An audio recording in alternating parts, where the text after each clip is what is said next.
Come see us do stand-up in Baltimore, Hartford, Syracuse, Atlantic City, Levittown, New York, Cohoes, New York, Providence, Rhode Island, and San Jose, California. Go to jimmydore.com for a link for the tickets. So Ian Carroll was on Joe Rogan, and he's getting a lot of attention. And with a lot of attention comes with people calling him a grifter and an op. In fact, here's one of the people doing it right here. Ever wonder how Ian Carroll got famous out of nowhere? Oh, yeah. 1 minute, no one's heard of him. Next. No, I never actually wondered that because I would watch his videos, and they're fantastic. Yeah. And they're super informative. And I remember when he ratioed Elon Musk over Israel, telling the truth about Israel. So, well, then that genocide they did on that concentration camp they were running out there, that everybody saw that Israel bragged about, like psychopaths on TikTok. Yeah. Not people exposing them, the IDF bragging, people found out. And I imagine it made him real popular because he was talking about it, whereas other people were not. Same. Here we go. Same thing with Jackson Hinkle. But here we go. This minute, he's everywhere. Rogan, podcasts, social media, viral clips. Isn't that odd?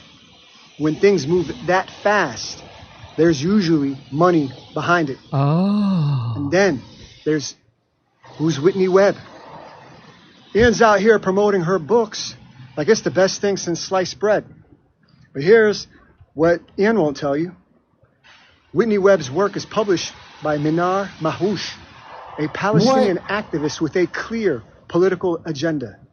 Oh, she's published by a Palestinian activist. Oh my God! That's all I need to hear. Nima. That's all I need to hear. He's like a finance bro too, by the way. You know what he normally does is talk about crypto and shit. This scumbag, yeah. Okay, so watch this. Believe me, her face is in my tweet reply. Check the receipts if you think I'm lying. And here's the part that's sort of dark comedy. Ian and his Qatari-backed bot farm will smear anyone who asks obvious questions. They'll slander your name, your motives, but they won't go near this fact. Ian says follow the money in his profile. Okay, let's do that. Okay. But why does that rule only apply to Israel, Ian?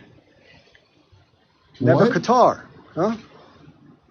Never you, huh? So let's ask the honest question. Ian, who's paying you? What country are you working for while you're busy dividing Americans and undermining Israel? This isn't accidental. This is coordinated. And it is funded. The only way this ends is if people wake up. So if you're American, share this video to break the machine of these foreign bots and agents on X trying to divide us all right here in America. Okay, so Ian... is that what's happening? No shit. So Ian responds to this guy. So we knew that after I did Joe Rogan, they would come after me instead of after the arguments. And the tactic they've all settled on is saying I'm paid by Qatar to spread Qatari propaganda. Ever wonder how Ian Carroll got famous out of nowhere? 1 minute, no one's heard of him. Next minute, he's everywhere. Rogan, podcasts, social media, viral clips. Isn't that odd? When things move that fast, there's usually money behind it. Probably not wise to say this, but my total net worth is like about $30,000, including all the cash in all of my bank accounts, all of my assets, all of my cryptocurrencies, everything I own. It's about that much. I don't have any shell companies. I don't have any secret LLCs. My parents don't hold any money for me. I literally live out of a minivan traveling the country with my dog and all of my belongings. When TikTok started to cancel me, I actually had to get a small loan from my parents to fix my car at the time because I couldn't afford my rent. Thanks, Mom. And no, I'm not being paid by any governments. Although I should clarify that I am starting to work with a company that is going to help me redo my store and rebrand everything and actually not be poor anymore because I think it's time I'm not poor anymore. And it's Qatar. And then there's who's Whitney Webb. Ian's out here promoting her books like it's the best thing since sliced bread. But here's what Ian won't tell you. Whitney Webb's work is published by Minar Mahoush, a Palestinian activist with a clear political agenda. No shit, because if she published that book with any of the other Zionist publishers or any publishers that could be pressured by Zionists, none of us would have the book. The facts in the book are the facts in the book. Refute the evidence or take a hike. Doesn't matter who prints a page of paper. It matters what's on the page of paper, bro. And here's the part that's sort of dark comedy. Ian and his Qatari-backed bot farm will smear anyone who asks obvious questions. They'll slander your name, your motives, but they won't go near this fact. Ian says follow the money in his profile. Okay, let's do that. But Why does that rule only apply to Israel, Ian?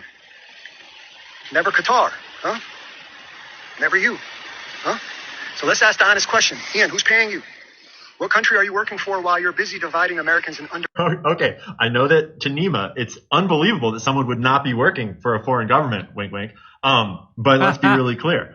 I have been extremely transparent across my entire time on these platforms where my money comes from. I've done a number of brand deals with family and founder-owned companies, which I've clearly disclosed, and I've never taken any money from any NGOs, governments, PACs, any organizations that I did not explicitly know that they were family and founder-owned.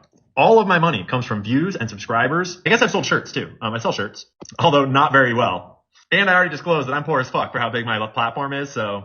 Oh yeah, and I've also never paid an editor, a manager, any help, or any bot farms or anything of that nature. I am literally a solo actor with a dog, although I'm working on hiring a team right now to become a professional. Feels long overdue. Maybe I should see if there's any Qatari people that want to help me out.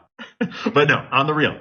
It's a great idea. Let's follow the money on Qatar, bro. Let's do a dig into Qatar. If you don't know what Qatar is this little booger sticking off the side of Saudi Arabia. And it's like, seems really unimportant. And it was until they discovered they had a shitload of natural gas off the coast. And now natural gas is like their entire economy. And depending on which source you look at, you can actually learn a lot about the area by looking at what everyone's top exports are. Electronics and software, there's a whole rabbit hole there. Or if you want your source to be the OEC, then diamonds, there's a whole other rabbit hole there. But let's just start on Wikipedia for starters about Qatar and Qatar's support for Hamas. In a controversial deal, Israel's government under Benjamin Netanyahu supported Qatar's payments to Hamas for many years in the hope that it would turn Hamas into an effective counterweight to the Palestinian Authority and prevent the establishment of a Palestinian state. That is despite Israel and the Zionist lobby's long history of an army of editors all over Wikipedia. Notice that these sources are from like 2010.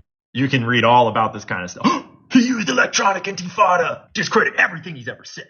Or you could look at CNN's reporting how Qatar sent millions to Gaza for years with Israel's backing. Here's what we know about the controversial deal. Benjamin Netanyahu, central to it. The Palestinian Authority opposed the Qatari funding at the time, which Hamas said was meant for the payment of public salaries as well as medical purposes. Israel approved the deal in a security cabinet meeting in 2018. Even then, Netanyahu was criticized by his coalition partners for the deal and for being too soft on Hamas. Secret, that's not being soft on him. It's a bigger thing. Qatar maintains close ties with both Hamas and Western states. And they've played a leading role in the release of hostages kidnapped on October 7th and held by Hamas in Gaza. Although let's be real, none of the hostage deals seem to go all that well. Now let's poke at the leadership in in Qatar. Qatar has been building a sizable wealth fund. They think they're at about $500 billion of wealth in this investment authority at this point. They're led by Tamim bin Hamad Al Thani, who is an authoritarian ruler. There are no elections. It's basically a monarchy. In 2014, it looks like they made it illegal to criticize or insult the region's royal families on the internet. Well, buddy, you married your fucking cousin. That's fucking gross. Qatar has had very strong relationships with Israel for quite a long time. Sheikh Tamim has been a personal friend of U.S. President Donald Trump prior to the latter's presidency, but he's also spoken out saying that what's going on in Gaza is a genocide, not a peace process. Nothing in this world is black and white, folks. There's been a couple of scandals involving the Qatari royal family, mostly having to do with sexy stuff. A little bit having to do with the FIFA World Cup. This former Qatari foreign minister got caught with a bottle of whiskey and a babe. Oh, that's a scandal because Qatar is ruled by a certain form of Sharia law. I guess it might be termed mixed Sharia law. And Sharia law, I think, gets slandered a lot in the Western world as being super gnarly. But it does have a lot of aspects that are godly and theoretically really good and should be moral and true and all that. But it does include like lashing women for wearing pants. In Brunei, it actually included death by stoning for gay people. But that's old news. These days, they just whip and cut off their limbs. No big deal. The royal family of Saudi Arabia has had some super gnarly scandals, like underage kids and super slothy, nasty parties and stuff. I would bet the Qatari royal family's in on some of that too. But I don't know. I haven't seen any evidence. I did find this source that felt like pretty much like a super Zionist take on Qatar, but they did have a good point here. The Qatari regime utilized its controlled medium, Al Jazeera. Al Jazeera is very much, of that persuasion. But it is a valuable source when you want to get multiple perspectives. I personally don't really use it very much. But as a journalist, it's super important to look for sources around the world so you get outside of your own censorship and information bubble. For the exact same reason, it's useful sometimes to look at RT if you need to get a different part of the world's perspective on some news that's going on. Qatar sends a bunch of funding to U.S. higher education. That is a big scandal. And it kind of ties into the pro-Palestinian protesters being backed by Biden's biggest donors. More notably, George Soros and Bill and Melinda Gates Foundation, which to me, that sounds an awful lot more like controlled opposition, divide the peasants and make them fight each other than actually do anything positive for Palestine. But I don't know. Especially now the Pritzkers are getting in on it. The Pritzkers have an old history with the mob. This article does a great breakdown of how much money Qatar is sending to fund higher education in America. But then you got to notice that it's written by Barry Weiss. And then she cites this source by Eli Lake where he documented all this stuff. And then fair, like cool, he's reporting on the same thing. But then you look into Eli Lake and he is also a Jewish Zionist. So you kind of have to take that with a little grain of salt too. If you hadn't noticed, the Zionists in the Israel camp love blaming things on Qatar. Like anything you don't have an answer to, blame it on Qatar. And in some cases, they're true. They're correct. But in some cases, you have to think a little more critically about like the underlying reasons. Because now what do we have? We have anti-Semitism speech laws. We have the Trump administration going after Americans on college campuses for expressing free speech opinions. And I'm not present for this. I don't know the intricacies of who they're going after, how they're going after them, whether it's like horrendous or theoretically constitutional. But it is a damn slippery slope to try to pass speech laws in America on behalf of a foreign nation. Freedom of speech is the First Amendment for a reason. But anyways, Nima, hope that clears things up. Question for you. Do you work for a foreign government? Because... Yeah. Well, look up his IMDb of Nima Yamini. This is what it says. Nima Yamini, entrepreneur. Then it says, Nima Yamini is an American actor, comedian, and author, renowned for his multifaceted career. Born in Atlanta, Georgia, he's the cousin of Nobel Peace Prize laureate Shirin Ebadi. His passion for theater began in his teenage years and was honed at the Stella Adler Academy in New York. And now he gives financial advice on Twitter. He has a whale diary. So, yeah, I bet he's a paid shell. Okay, enough said. The Zionist kid from an acting background. Yeah, he's a paid shell. So that's why he's accusing Ian Carroll of that, because that's what he is. Exactly. Hey, what if getting life-saving medication was as simple as 1, 2, 3? Select your meds, get the prescriptions, and have it shipped straight to your door. What? That's how easy healthcare should be, and that's exactly what All Family Pharmacy does. No more jumping through hoops to get a prescription like ivermectin. No more hassle. Just quick, easy access to the meds you need when you need them. That's not your typical pharmacy. They cut out the red tape and make it simple to get your hands on medications like ivermectin, antibiotics, maintenance meds, emergency kits, and more. Check them out. Go to allfamilypharmacy.com/door. That's D-O-R-E. They work with doctors to handle prescriptions for you. Simply order online, choose the meds you need, and get them shipped right to your door in just a few days. Fast, reliable access to what you and your family needs.